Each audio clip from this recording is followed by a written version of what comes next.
ونستغفره ونعوذ بالله من شرور انفسنا من يهده الله فلا مضل له ومن يضلل فلا هادي له واشهد ان لا اله الا الله وحده لا شريك له ونشهد ان سيدنا مولانا محمدا عبده ورسوله ارسله بالحق بشيرا ونذيرا بين يدي الساعه من يطع الله ورسوله فقد رشد ومن يعصهما فانه لا يضر نفسه ولا يضر الله شيئا اعوذ بالله من الشيطان الرجيم ان الله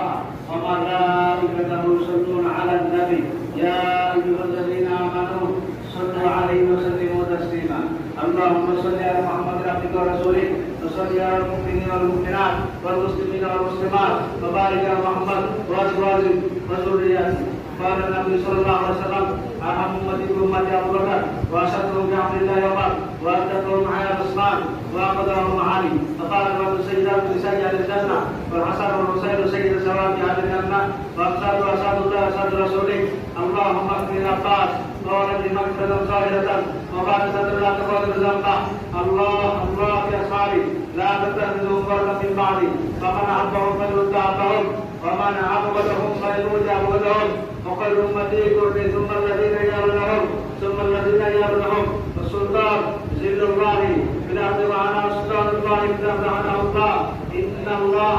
يامر بالعدل والاحسان وايتاء ذي القربى وينهى عن الفحشاء والمنكر والبغي يعظكم لعلكم تذكرون فاذكروني اذكركم واشكروني ولا تكفرون.